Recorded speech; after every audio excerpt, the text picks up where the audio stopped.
जो बैकलाइट है उसको तोड़ दो, कंपैरेटिवली बहुत ज़्यादा जो हमारे एक्सीडेंट्स है वो 99.99% रुक जाता है। काफ़ी लोग होते हैं जो कार नंबर वगैरह या फिर घर का जो नंबर है वो भी दे के लेते हैं। कार नंबर और व्हीकल नंबर या फिर मैं कह लूँ हाउस नंबर की अगर मैं बात करता हूँ तो उसमें आपका जो मूलांक है या जो भाग्यांक है उसके बेसिस पे जो मेरा लकी नंबर निकलता है, तो गाड़ी का या फिर घर का जो सम टोटल होना चाहिए वो उसमें आना चाहिए। अगर मैं राजकुमार राव की बात करता हूँ, उनकी नेम की जो स्पेलिंग है उसमें एक एक्स्ट्रा एम और ए है। अगर मैं जयललिता जो कि पॉलिटिशियन रह चुकी हैं उनके नाम की बात करता हूँ तो उनका जो नाम है उसमें एक एक्स्ट्रा ए है। यहीं पे अगर मैं श्रीशांत की बात करता हूँ तो पहले वो 55 नंबर की जर्सी पहनते थे, उसके बाद उन्होंने 36 नंबर पे उसको चेंज किया क्योंकि जो उनके लकी नंबर से वो थे 3, 6 और 9। शेयर मार्केट किन लोगों को करना चाहिए और किन को बिल्कुल भी नहीं करना चाहिए? उसके लिए 3 चीजें चाहिए होती है मेरे को। एक मेरे को चाहिए होता है विजडम, पेशेंस और लक। इंट्रा को देखते हैं, उसके लिए आपके अकॉर्डिंग किन लोगों को करना चाहिए और किन को नहीं? अगर मुझे लाइफ की जितनी भी संपत्ति कमानी है, मुझे जितना भी धनवान बनना है, शनि देव की कृपा होनी बहुत जरूरी है। बच्चों का जन्म आजकल जो होता है, कौन सी वो डेट्स हैं जिन पे करवाना अच्छा हो? जैसे कि मूलांक 5 हो गया, 7 हो गया, तो अगर मैं किसी भी महीने की इन सारी डेट्स पे अगर मैं पैदा होता हूँ, मेरे जो चांसेस हैं ग्रो करने के वो बहुत ज़्यादा बढ़ जाते हैं। आज की डेट में अगर आप देखेंगे बॉलीवुड में बहुत ज़्यादा डिवोर्सेस हो रहे हैं। क्यों हो रहे हैं? ये नज़र की वजह से। क्या हम अपनी डेथ प्रिडिक्ट कर सकते हैं? देखिए बिल्कुल कर सकते हैं। मैं ये बोलूँगा ये गीता है। अपने लाइफ के हर एक डिसीजंस लेने से पहले एक बार अगर कंसल्ट कर लेता हूँ तो मैं सही डायरेक्शन में जाऊँगा।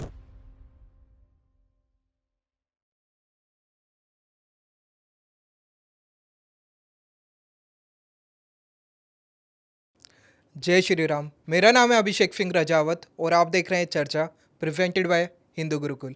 चर्चा के आज के इस एपिसोड में हमारे साथ चर्चा करने के लिए आए हैं हिमांशु अग्रवाल जी, जो कि बाय प्रोफेशन एक न्यूमेरोलॉजिस्ट हैं। तो आइए जानते हैं उनसे उनके बारे में। तो भाई first of all welcome to our show. Thank you Abhishek, कैसे हैं आप? बढ़िया, आप बताइए। बहुत बढ़िया। भैया मैं चाहूँगा पहले आप अपने बारे में हमारी ऑडियंस को थोड़ा बता दीजिए। जी, तो मेरा नाम हिमांशु अग्रवाल है और जैसा कि आप जानते ही हैं मैं बाय प्रोफेशन कंपनी सेक्रेटरी हूँ। 10 साल से मैं कंपनी सेक्रेटरी प्रैक्टिस कर रहा हूँ और पिछले 4-5 सालों से मैं न्यूमरोलॉजी प्रैक्टिस कर रहा हूँ। और न्यूमरोलॉजी प्रैक्टिस करने का रीज़न ये था कि इत्तेफाक की बात है कि 5-6 साल पहले मैंने अपना नेम करेक्ट करवाया था। मेरा नाम है हिमांशु अग्रवाल। हिमांशु की स्पेलिंग में मैंने एक्स्ट्रा एस लगवा लिया। और पर्सनली मेरे को इतना बेनिफिट हुआ, तो नॉर्मली मैं ऐसी इंस्टाग्राम स्क्रॉल कर रहा था और मुझे एक ऐसी एक वेबिनार टाइप का मिला, तो जिसमें मैंने न्यूमरोलॉजी को समझा और मैंने उसके कोर्स में उसको एनरोल करा लिया। मैंने उसका एडवांस्ड वर्जन सीखा 2-3 साल लगा के, और फिर मुझे आगे चल के रियलाइज़ हुआ जब मुझे पर्सनली इतना फ़ायदा हुआ है तो क्यों ना क्या लोगों को फ़ायदा भी हुआ हो। था आपको? तो जैसे मेरा जो नेम नंबर है वो 5 नंबर पे आया था। 5 नंबर जो होता है वो स्टेबिलिटी लेकर आता है। तो जैसे मेरे अगर मैं फाइनेंशियल टर्म्स में बात करूँ तो मेरे जो इन्फ्लोज हैं वो ऑटोमेटिकली बढ़ गए। मतलब मुझे कभी भी रुपए की कमी नहीं हुई, मैं इतना बोलूँगा। तो रुपया आ रहा है जा रहा है, बट ऐसा नहीं है कि मेरे पास रुपया है ही नहीं, ऐसा कभी नहीं हुआ। तो जो 5 नंबर है वो बैलेंस दिखाता है और मोर क्या कहते हैं वो फाइनेंशियल टर्म्स में उसका होना बहुत ज़रूरी है। तो नॉर्मली सबकी डेट ऑफ बर्थ में नंबर नहीं होता है 5 नंबर, बहुत ही कम लोगों में होता है। तो हम क्या करते हैं उसका नेम करेक्ट कर देते हैं। नेम करेक्शन से उस पर्टिकुलर नंबर की वाइब्रेशंस आ जाती हैं और वो आपकी पर्सनल लाइफ में आपको इम्पैक्ट करती है। तो इसके चलते मैंने एक इनिशिएटिव शुरू किया अंकशास्त्र करके। अंकशास्त्र का जो मिशन कह लो या फिर विजन कह लो, मेरा ये था कि हम लाइफ में जो भी डिसीजंस ले रहे हैं वो आउट ऑफ चॉइस लूँ मैं। ऐसा नहीं है कि मैं कोई फोर्सफुल डिसीजन लूँ। तो मैं न्यूमरोलॉजी से कंसल्ट करूँ क्योंकि एक मैं ये बोलूँगा ये एक गीता है जिसको मैं अपने लाइफ के हर एक डिसीजंस लेने से पहले एक बार अगर कंसल्ट कर लेता हूँ तो मैं सही डायरेक्शन में जाऊँगा। मेरे जो सक्सेस रेशो है वो कंपैरेटिवली बहुत ज़्यादा फास्ट होगा और ओवरऑल अगर मैं बात करूँ मैं बहुत ज़्यादा सक्सेसफुल होऊंगा। ठीक है, तो न्यूमरोलॉजी जो है तो इसका ओरिजिन कहाँ से हुआ है? देखिए न्यूमरोलॉजी की अगर मैं बात करता हूँ तो इंडिया में सबसे पहले एस्ट्रोलॉजी चलता था। तो अगर मैं न्यूमरोलॉजी की बात करता हूँ तो बहुत ज़्यादा प्रोमिनेंट हुआ है पिछले कुछ सालों में इंडिया में। और पाइथागोरस कह लो, प्लूटो ले लो, ये जो लोग हैं ये इंडिया में लेकर आए। और न्यूमरोलॉजी एक ऐसी साइंस है एल्गोरिथम बेस्ड जिससे जो प्रिडिक्शंस है वो इतनी एक्यूरेट होने लगी कि लोग बाग इसको कंसल्ट करने लगे। तो न्यूमरोलॉजी का जो आविष्कार है, जो उसका ओरिजिन है, वो ऑब्वियसली पाइथागोरस और प्लूटो के थ्रू हुआ है और ऐसे चलते चलते वो इंडिया में आया। न्यूमरोलॉजी में दो मेजर चीज़ें होती हैं, एक भाग्यांक और मूलांक। तो आज की डेट में सबको पता होता है वैसे तो, बट मैं फिर भी चाहूँगा जो लोग पहली बार देख रहे हैं तो वो लोग अपना भाग्यांक और मूलांक कैसे पता करें, बता देखिए दीजिए। मूलांक और भाग्यांक निकालना बहुत ही सिंपल है। मूलांक क्या है? तो सबसे पहले हम ये समझते हैं मेरी डेट ऑफ बर्थ में क्या क्या चीज़ें होती हैं। मेरी डेट ऑफ बर्थ में 3 चीज़ें होती हैं, एक डेट, एक मंथ और एक ईयर।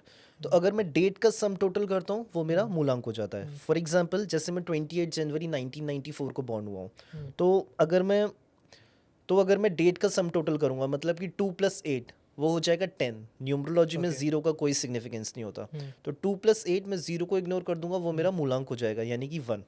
यहीं पे अगर मैं भाग्यांक की बात करता हूँ, जब मैं पूरी डेट ऑफ बर्थ का सम टोटल करूँगा मतलब कि 2+8+1+1+9+9+4, तो उसका जो सम टोटल आता है उसको मैं बोलता हूँ 7। मतलब कि मेरा जो डेस्टिनी नंबर है वो हो जाएगा 7। भाग्यांक और मूलांक, इन दोनों में फिर ओवर पावर्ड क्या करता है हमें? देखिए, मूलांक और भाग्यांक की अगर मैं बात करता हूँ, आप ऐसे समझिए कि जो मेरा भाग्यांक है वो मेरी डेस्टिनी है, Okay. That is my vision. और अगर मैं मूलांक की बात करता हूँ, वो मेरी पर्सनैलिटी ट्रेट्स बताती है, वो मेरी स्ट्रेंथ वीकनेस ये सारी चीज़ें बताती है। तो दोनों का ही बहुत इंपॉर्टेंट रोल है हमारी लाइफ में। तो दोनों के जो कॉम्बिनेशन से जो प्रेडिक्शंस होती हैं वो बहुत एक्यूरेट होती हैं। तो दोनों ही नंबर बहुत इंपॉर्टेंट है। नंबर्स जो हैं वो 1 to 9 होते हैं, करेक्ट? जी। तो ये आप 1 to 9 बताएंगे कि किसका क्या ट्रेड होता है, क्या तो पर्सनालिटी होता एक है? ये तो बहुत ही मतलब अगर मैं गूगल भी करता हूँ तो हर जगह मिल जाता है, बट आपकी ऑडियंस के लिए मैं बताना चाहूँगा बिल्कुल बेसिक लैंग्वेज में। ये एवरग्रीन टॉपिक है, हर किसी को पता करना होता है फिर भी। तो मूलांक और भाग्यांक निकालना तो मैंने बता ही दिया है आपको। तो मूलांक की अगर मैं पर्सनालिटी ट्रेट्स बताता हूँ, तो मूलांक एक मतलब कि जो भी लोग किसी भी महीने की 1, 19 या 28 तारीख को पैदा हुए हैं उनका जो मूलांक है वो है 1। ओके। तो मूलांक 1 जो होता है वो ना सन से गवर्न होता है। अब सन क्या है? सन है मेरा लीडर, वो है किंग। तो मूलांक 1 के जो लोग हैं वो अपनी लाइफ को किंग साइज जीते हैं। उनके अंदर नेचुरल लीडरशिप क्वालिटीज़ होती हैं और इनका सिंपल सा फंडा है, अगर मैं जीऊँगा तो राजा की तरह जीऊँगा, नहीं तो मैं नहीं जीऊँगा। तो ये कुछ उनके प्रोमिनेंट फीचर्स हैं। इनकी अगर मैं बात करता हूँ, अगर ये गवर्नमेंट जॉब में जाते हैं या फिर कोई ऐसी पोजीशन लेते हैं जो कि लीडरशिप क्वालिटीज़ चाहती है, तो ये बहुत ज़्यादा सक्सेसफुल होंगे। तो मूलांक 2 की अगर मैं बात करता हूँ, तो जो भी लोग किसी भी महीने की 2, 11, 29 और 20 तारीख को पैदा हुए हैं, उनका जो मूलांक है वो है 2। इनकी क्या पर्सनालिटी होती है? ये लोग मून से गवर्न होते हैं। अब मून क्या है मेरा? मून एक बहुत ज़्यादा इमोशनल प्लैनेट है। तो ये जो लोग होते हैं बहुत ज़्यादा इमोशनल होते हैं, बहुत ज़्यादा सेंसिटिव होते हैं, पीस मेकर होते हैं और इनका अच्छा कम्युनिकेशन स्किल्स होता है। आप जो ये नंबर्स बता रहे हैं, तो इसमें भाग्यांक और मूलांक कौन सा देख रहे, आप किसके बारे में बता रहे हैं? तो मैं इसमें से मूलांक के बारे में बता रहा हूँ। मूलांक मतलब जो मेरी डेट का सम टोटल है। तो भाग्यांक का अलग होगा? भाग्यांक अलग होगा, उसके जो पर्सनालिटी ट्रेट्स हैं वो अलग होंगे। तो जैसे मैंने बोला था, आपका एक क्वेश्चन था पहले कि मूलांक इंपॉर्टेंट है या फिर भाग्यांक। हाँ जी। तो जब मैं दोनों का सम टोटल करता हूँ और मैं देखता हूँ, तब जाके मेरी प्रिडिक्शंस बहुत एक्यूरेट होती हैं। मेरे जो पर्सनालिटी ट्रेट्स हैं वो और ज़्यादा एक्यूरेट निकलते हैं। प्लस जो भी मेरे करियर ऑप्शंस हैं जो मेरे को लेने चाहिए, या मैं जो भी चीज़ न्यूमरोलॉजी के थ्रू बता सकता हूँ, वो सारी और ज़्यादा एक्यूरेट हो जाती हैं। तो Okay. Both plays a very important role. Okay. Number 3। तो जो भी लोग किसी भी महीने की 3, 12 या 21 या 30 तारीख को पैदा होते हैं, उनका जो मूलांक होता है वो 3 होता है। ऐसे जो लोग होते हैं बहुत अच्छा कम्युनिकेशन स्टाइल होता है इनका। इनको मैं बहरूपिया कहता हूँ। आप प्रिडिक्ट नहीं कर सकते, ये लोग किसी के सामने कुछ और किसी के सामने कुछ, बट ये बहुत अच्छे सेल्समैन होते हैं। ये खड़े खड़े किसी को भी बेच देंगे। नंबर 4। तो जो भी लोग किसी भी महीने की 4, 13, 22 या 31 तारीख को पैदा हुए हैं, उनका जो मूलांक है वो 4 होता है। तो ये जो लोग हैं बहुत ज़्यादा लॉजिकल थिंकिंग रखते हैं, डिसिप्लिन्ड होते हैं और अपनी लाइफ में अगर मैं बात करता हूँ, ये बहुत ज़्यादा सक्सेसफुल होते हैं। उनका जो रीज़न होता है सक्सेसफुल होने का, वो उनका डिसिप्लिन नेचर। बट ये आई थिंक राहु का नंबर होता है, करेक्ट? जी, तो राहु का राहु नंबर को होता है। लोग अच्छा नहीं मानते हैं। देखिए, राहु को, देखिए कहने की बात है कि राहु अच्छा नहीं है, हमने हर जगह सुना है, बट जो मेरे 9 के 9 प्लैनेट्स हैं सारे अच्छे हैं। राहु और केतु अगर मैं बात करता हूँ, लोग इनको इतना अच्छा नहीं समझते, बट अगर मैं बात करता हूँ महेंद्र सिंह धोनी की, वो 7 नंबर से गवर्न होते हैं। हाँ जी, केतु। राइट। तो केतु, तो 7 नंबर में क्या है, उनका एक बहुत ही ज़्यादा फेमस एक सिस्टम जो बहुत ज़्यादा हाईलाइट हुआ था इस महेंद्र सिंह धोनी, मतलब कि एक जो हमारा क्रिकेट में एक रिव्यू सिस्टम आता है, हाँ तो वो जी। उनके नाम पे फेमस हुआ था। तो वो क्या है, वो भी हमारे केतु से गवर्नड है। तो ऐसा नहीं है कि केतु बुरा नंबर है। केतु वाले जो लोग होते हैं उनकी इंट्यूशन बहुत हाई होती है। तो आपने देखा होगा कि स्टंप के पीछे से महेंद्र सिंह धोनी जो भी डिसीजन लेते हैं, इत्तेफाक की बात है कि वो सारे सही हो जाते हैं। एक उनका इंटरव्यू भी आया जिसमें उन्होंने बोला था कि मैं सुपर काम रहता हूँ और मैं कुछ ऐसे डिसीजंस लेता हूँ जो कोई सोच भी नहीं सकता, based out of my intuition. तो अगर किसी का मूलांक या भाग्यांक 7 है, मतलब कि जैसे मेरा मेरा खुद का भाग्यांक 7 है, उन लोगों की इंट्यूशन बहुत स्ट्रांग होती है। तो ऐसा नहीं है कि वो बेकार नंबर है, सारे नंबर्स मेरे अच्छे होते हैं, कोई बेकार नहीं होता। कुछ कॉम्बिनेशंस ऐसे होते हैं जो कि मैं कहता हूँ कि हाँ, कंपैरेटिवली ज़्यादा अच्छे नहीं होते। ओके। क्या? नंबर 5। तो मूलांक 5 की अगर मैं बात करता हूँ, तो जो भी लोग किसी महीने की 5, 14 या 23 तारीख को पैदा हुए हैं, उनका मूलांक 5 है। और अगर आपकी डेट ऑफ बर्थ में 5 नंबर है, मैं रिक्वेस्ट करूँगा व्यूअर्स को कि आप अपना कुछ बिजनेस शुरू करें, ओके। क्योंकि 2 ही नंबर ऐसे हैं जिनको बिजनेस करना चाहिए। पूरे 1 से लेके 9 तक की पूरी ग्रिड में, वो है 1 नंबर और 5 नंबर। और अगर आपका इत्तेफाक से ये कॉम्बिनेशन आता है तो आई वुड रिक्वेस्ट कि आपको बिजनेस ही करना चाहिए, ऐसा क्यों? क्योंकि 1 और 5 नंबर का जो कॉम्बिनेशन है, देखिए 1 नंबर जो है वो मेरी लीडरशिप क्वालिटीज़ देता है, 5 नंबर वो इतना अच्छा नंबर है कि वो सबका बैलेंस क्रिएट करता है। ओके। और अगर 5 नंबर के लोग अगर कोई अपना बिजनेस करते हैं तो गारंटीड सक्सेसफुल होंगे ही होंगे। तो बहुत सारे ओके। ऐसे लोग आते हैं मेरे पास जो कि जॉब कर रहे हैं बट उनके नंबर्स में बिजनेस होता है, बट वो लोग समझ नहीं पाते कि ऐसा क्यों हो रहा है। जॉब बिजनेस करने की उनकी हिम्मत नहीं होती, बट मेरी जो डेस्टिनी है अगर वो मुझे कह रही है कि मेरे को बिजनेस करना है, तो मैंने आपको जैसे स्टार्टिंग में बताया था, कंपेरेटिवली जो सक्सेस रेशियो है वो मेरा बहुत ज़्यादा होगा। नंबर 6। तो जो भी लोग किसी भी महीने की 6, 15 या 24 तारीख को पैदा हुए हैं, उनका जो मूलांक है वो 6 होता है। आई थिंक आपका भी मूलांक 6 हाँ है। जी। तो ये मूलांक जो नहीं, भाग्यांक है मेरा 6। अच्छा, आपका भाग्यांक 6 है, ओके। तो ये जो लोग हैं वीनस से गवर्न होते हैं। अगर मैं बात करता हूँ दिलजीत पाजी की, तो वो भी 6 नंबर है। तो इन लोगों का जो फैशन सेंस होता है, जो ड्रेसिंग सेंस होता है, वो बहुत अच्छा होता है। इनके लिए एक एडवाइस है, इनको एक अच्छी क्वालिटी का परफ्यूम यूज़ करना चाहिए। अगर वो यूज़ करेंगे अच्छी क्वालिटी का तो ये हमेशा प्रॉस्परस होंगे। और अगर कोई 6 नंबर का है और अगर वो अच्छे कपड़े नहीं पहन रहा, तो उसकी लाइफ में जो सक्सेस रेशियो है, जो उसकी लाइफ में प्रोग्रेस है, वो कम होगा। तो ओके। अगर आप 6 हैं, हमेशा ध्यान रखिए आप अच्छे कपड़े पहनेंगे और अच्छा परफ्यूम यूज़ करेंगे, आपका जो सक्सेस रेशियो है वो ऑटोमेटिकली बढ़ेगा। ओके। नंबर 7। तो मूलांक 7 की अगर मैं बात करता हूँ, तो जो भी लोग किसी महीने की 7, 16 या 25 तारीख को पैदा हुए हैं, उनका जो मूलांक है वो है हमारा 7, जो कि केतु से गवर्न होता है। मैंने आपको पहले भी एग्जाम्पल दिया था, महेंद्र सिंह धोनी 7 नंबर से गवर्न होते हैं। इनका जो इंट्यूशन लेवल होता है वो इतना स्ट्रांग होता है कि वो बहुत ज़्यादा एक्यूरेट भी जाता है। तो फॉर एग्जाम्पल, तो जो महेंद्र सिंह धोनी है वो DRS नाम से जाने जाते हैं, धोनी रिव्यू सिस्टम। हाँ जी। मतलब कि विकेट के पीछे और जो भी डिसीजंस ले रहे हैं वो सारे सही जा रहे हैं। ऐसा क्यों हो रहा है? क्योंकि जो उनका इंट्यूशन लेवल है, जो केतु है उनका, वो उनका बहुत ज़्यादा सपोर्ट कर रहा है, और वो जो भी इंट्यूशन के बेसिस पे डिसीजन ले रहे हैं वो बहुत सही जा रहे हैं। तो अगर मैं बात करता हूँ मूलांक 7, उनका intuition level is very strong. Okay. Number 8। तो अगर मैं मूलांक 8 की बात करता हूँ, तो जो भी लोग किसी महीने की 8, 17 और 26 तारीख को पैदा हुए हैं, उनका जो मूलांक है वो 8 है। 8 मतलब शनि। तो ये जो लोग हैं, इन लोगों की लाइफ में बहुत ज़्यादा हार्डवर्क रहता है, बहुत ज़्यादा स्ट्रगल रहता है, मतलब कि इनका काम होते होते रुक जाएगा। तो बट इन लोगों के लिए एक रेमेडी है, सिर्फ एक ही रेमेडी है जो कि मैं बोलूँगा कि कीप वर्किंग हार्ड। इनको छोड़ना नहीं है, इनको इतना मेहनत करना है, इतना मेहनत करना है, और एक दिन गारंटीड ये सक्सेसफुल होंगे। तो नंबर 8 को अच्छा नंबर क्यों नहीं माना जाता है? देखिए, ऐसा नहीं है, आज की डेट में नंबर 8 सबसे बढ़िया नंबर है। आप जितने भी लाइफ में ग्रोथ करते हैं, जितना भी आप रुपया कमाते हैं, वेल्थ क्रिएट करते हैं, वो सिर्फ शनिदेव की वजह से। और कोई ऐसा नंबर नहीं है जिसकी वजह से आप वेल्थ क्रिएट नहीं कर सकते। अगर मैं बात करता हूँ 2024 की, तो उसका जो सम टोटल था वो था 8। बहुत सारे ऐसे लोग हैं, ऑल तो अगर मैं ओवरऑल ईयर की बात करूँ इतना अच्छा नहीं गया था, बट इस पूरे साल में अगर किसी का मूलांक 8 है या फिर पर्सनल ईयर उसका 8 है, तो उन लोगों ने इतना रुपया कमाया होगा जो उन्होंने पूरी ज़िंदगी में नहीं कमाया होगा। तो अपनी लाइफ में अगर आप ग्रो हो रहे हैं फाइनेंशियली, अगर आप वेल्थ क्रिएट कर रहे हैं, it is only and only because of number 8। Number 8 जो है वो शनि का माना जाता है। जी, एंड शनि को हम लोग बोलते हैं कि वो कर्म प्रधान है। करेक्ट। एंड वो जो है अच्छे फल देता है। अगर आप अच्छे कर्म करेंगे तो अच्छा फल देगा, जी, वो बुरे करेंगे तो बुरा देगा। करेक्ट। अब इसमें आई डोंट थिंक इसमें नंबर का कोई दोष है, शनिदेव का दोष है, नहीं तो आपके कर्मों का दोष है। जी, तो देखिए शनिदेव क्या करते हैं, वो आपको टेस्ट करते हैं। वो टेस्ट करते रहते हैं, करते रहते हैं, करते रहते हैं, करते रहते हैं। तो जैसे मैंने पहले बोला, मेरे को हार्ड वर्क करते रहना है। जब उनको लगेगा कि हाँ, इसने मेरे अकॉर्डिंग, या फिर इसने इतना ज़्यादा इसने हार्ड वर्क कर लिया, जब उनको लगेगा कि हाँ, ये जो सामने वाला बंदा है इसने बहुत ज़्यादा हार्ड वर्क कर लिया है, तब वो उसको रिवॉर्ड देते हैं। ओके। तो ये 8 नंबर का नेचर है। तो वो शनिदेव बुरे नहीं है, बस वो टेस्ट लेते हैं कि सामने वाले के अंदर पेशेंस कितना है, और जब वो रिवॉर्ड देने पे आते हैं तो इंसान को रंग से राजा बना देते हैं। नंबर 9। तो नंबर 9 की अगर मैं बात करता हूँ, तो जो भी लोग किसी महीने की 9, 18 या 27 तारीख को पैदा हुए हैं, उनका मूलांक 9 है। 2025 की अगर मैं बात करता हूँ, ये भी 9 नंबर पे आ रहा है। तो ये जो लोग हैं, इन लोगों के अंदर बहुत ज़्यादा एनर्जी होती है, बहुत एक्सेसिव एनर्जी होती है, बहुत ज़्यादा एग्रेसिव होते हैं ये लोग। तो इन लोगों के लिए एक रेमेडी है कि ये अपनी एनर्जी को सही डायरेक्शन में यूटिलाइज करें, मतलब कि जिम करना शुरू करें। अगर ये वर्कआउट करते हैं तो इनके लिए बहुत अच्छा साबित होगा। तो भाई लेकिन अगर हमारा जो डेट ऑफ बर्थ है, हाँ, मेरा और आपका फेम सपोज करिए है, ठीक है।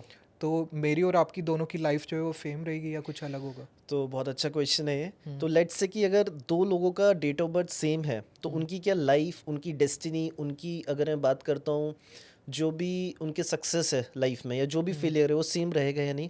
तो देखिए जो न्यूमरोलॉजी है, जो डेट ऑफ बर्थ है, वो एक स्ट्रक्चर प्रोवाइड करती है मेरे को। तो ये जो चीज़ें बहुत सारे फैक्टर्स पे डिपेंड करती है, जैसे आप किस लोकेशन में पैदा हुए हैं, किस हाँ टाइम पे जी। पैदा हुए हैं, ओके। आपकी अपब्रिंगिंग कैसी हुई है। हुँ, आप अंबानी के घर में पैदा हुए हैं या फिर आप किसी पूरे मिडिल क्लास के घर में पैदा हुए हैं। हुँ, अगर मैं बात करता हूँ कि आपके कर्मा क्या हैं, तो कर्मा बहुत बड़ा रोल प्ले करते हैं। लेट्स से हम दोनों एक ही स्टेट में पैदा हुए हैं, एक ही ओके। सिटी में पैदा हुए हैं, एक ही हॉस्पिटल में पैदा हुए हैं, इनफैक्ट एक ही टाइम पे पैदा हुए हैं, बट हम दोनों की जो लाइफ है वो इतनी डिफरेंट क्यों है? वो डिपेंड करता है कि मेरे पास्ट लाइफ में कर्मा क्या रहे हैं।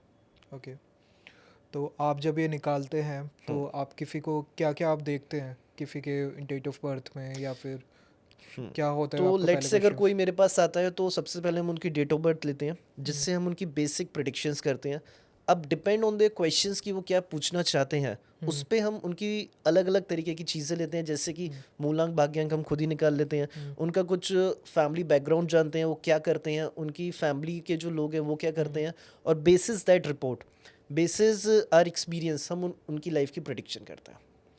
भाई फ़ोन नंबर्स की बात करते हैं। आजकल हाँ लोग जो हैं वो फ़ोन नंबर्स भी नंबरों के अकॉर्डिंग लेते हैं। जी। तो उसमें कितना ज़्यादा हमको क्या देखना चाहिए हम्म। नंबर्स को लेते हुए? देखिए, मैं ये बोलता हूँ कि फ़ोन नंबर से ज़्यादा फ़ोन ज़्यादा इंपॉर्टेंट करता है। तो ओके। इसकी मैं वजह बताऊँगा आपको। हुँ, तो आज की डेट में फ़ोन नंबर क्या है? हुँ, तो फ़ोन नंबर अगर मैं आपकी बात करूँ तो आप अपना फ़ोन नंबर कितनी बार डायल करते हैं? हुँ, करते हैं क्या? नहीं। नहीं करते। हुँ, अगर मैं किसी को अपना नंबर भी देता हूँ, किसी रिश्तेदार को देता हूँ या किसी को भी देता हूँ, मैं एक बार देता हूँ, वो हुँ, मेरा नंबर सेव कर लेता है और उसके हुँ, बाद फिर उसी नेम से वो मेरे को कॉल करता है, हुँ, राइट? और न्यूमरोलॉजी में एक कॉन्सेप्ट है कि मतलब, और न्यूमरोलॉजी का एक नियम है, जो भी चीज़ दिखती है वो वर्क करती है मेरे ऊपर। ओके। तो अगर मैं बात करता हूँ हाउस नंबर की, हुँ, लकी व्हीकल नंबर की, तो ये जो चीज़ें ये बहुत हुँ, ज़्यादा दिखती हैं मेरे को, हुँ, दिखती हैं तो ये असर भी करती हैं। बट अगर मैं बात करता हूँ मोबाइल नंबर की, तो मोबाइल नंबर इतना बड़ा रोल प्ले नहीं करता। हुँ, हुँ, तो बेसिकली वो कब काम करता है, लेट्स से जब मैं आपको पहली बार आपको अपना मोबाइल नंबर दूंगा तो मैं आपको नंबर बताऊंगा। तो बेसिकली जो मोबाइल नंबर है वो एक परसेप्शन का काम करता है। हुँ, परसेप्शन क्या है? परसेप्शन हमारी लाइफ में बहुत ज़्यादा इंपॉर्टेंट रोल प्ले करता है। लेट्स से कि अगर एक बंदा है, तो लेट्स से कि अगर मैं कॉलेज की बात करता हूँ और एक हुँ, स्टूडेंट है, हुँ, एक वो पूरी ड्रेस में बैठा हुआ है और एक बनियान में बैठा हुआ है, तो हुँ, what is this? This is a perception. अगर मैं बात करता हूँ पुलिस की या फिर डॉक्टर की, एक बंदा है, एक डॉक्टर है, वो अपनी ड्रेस में है, और एक डॉक्टर है जो बिल्कुल कैजुअल वियर में है, तो what is this? This is a perception. तो परसेप्शन हमारी लाइफ में बहुत इंपॉर्टेंट रोल प्ले करता है। हुँ, तो जब हमें सामने वाले के बारे में नहीं पता होता, जब हमें सामने वाले की नॉलेज के बारे में नहीं पता होता, तो हम बेसिस हिज और हर अपीयरेंस हम ये डिसाइड करते हैं कि सामने वाले को कितनी इज्जत देनी है। फॉर एग्जाम्पल अगर मैं बात करता हूँ, लेट्स से यहाँ मेरे सामने दो लोग हैं, एक जना टूटी हुई स्क्रीन पे काम कर रहा है और एक जना आईफोन या महंगे फ़ोन पे क्या कहते हैं काम कर रहा है। हुँ, तो हुँ, ऑटोमेटिकली मेरे दिमाग में एक परसेप्शन आ जाएगा कि नहीं, जो स्मार्टफोन यूज़ कर रहा है, जो आईफोन यूज़ कर रहा है, हुँ, वो वेल सेटल्ड है कंपेयर टू अ पर्सन जो कि स्क्रीन टूटी हुई है। तो ये सारा परसेप्शन का खेल है। ओके, तो इसीलिए मैं कहता हूँ कि मोबाइल ज़्यादा ज़रूरी है compare to a mobile number. Okay. तो कहने का कॉन्सेप्ट ये था कि एक परसेप्शन क्रिएट हो रहा है। अब लेट्स से हुँ, मैं या आप हैं, आप पूरा बंधन के आए हैं, हुँ, ठीक है, एक और कोई बंदा है ऐसी बनियान वनियान या किसी भी चीज़ में आ गया है, हुँ, तो मैं एज अ थर्ड पर्सन, मैं ना आपको जानता ना मैं आपको जानता। हुँ, आप बहुत बड़े इंटेलेक्चुअल हैं, वो बंदा भी बहुत बड़ा इंटेलेक्चुअल है, बट मैं नहीं जानता, पद्मश्री है वो, मैं नहीं हुँ, जानता। बट अगर वो बनियान में है तो मेरे दिमाग में परसेप्शन क्रिएट होगा कि यार ये तो ऐसे ही है, हुँ, और बट ये बंदा थोड़ा सा वेल सूटेड है। हुँ, तो मेरा जो इज्जत देने का जो तरीका होगा, जो मैं इज्जत दूंगा, वो आपको ज़्यादा दूंगा कंपेयर टू अ पर्सन जो कि बनियान में आया है। तो हुँ, व्हाट इज़ दिस? वो सही है या गलत है, that's a different thing, but hmm. It is a perception. तो परसेप्शन बहुत बड़ा रोल प्ले करता है। तो फ़ोन नंबर्स जो आजकल बहुत सारे एस्ट्रोलॉजर हैं जो हाँ। बोलते हैं कि ये नंबर नहीं होना चाहिए, हम्म। तो वो कितना ठीक है? देखिए, कुछ ऐसे नंबर्स होते हैं जो कि मैं कहता हूँ कि वैसे तो ज़्यादा रोल प्ले नहीं करता। हुँ, उसका रीज़न ये है कि क्योंकि जो नंबर है वो हम ज़्यादा देखते नहीं हैं, हम हुँ, सिर्फ नेम से कॉलिंग करते हैं, हुँ, हुँ, राइट?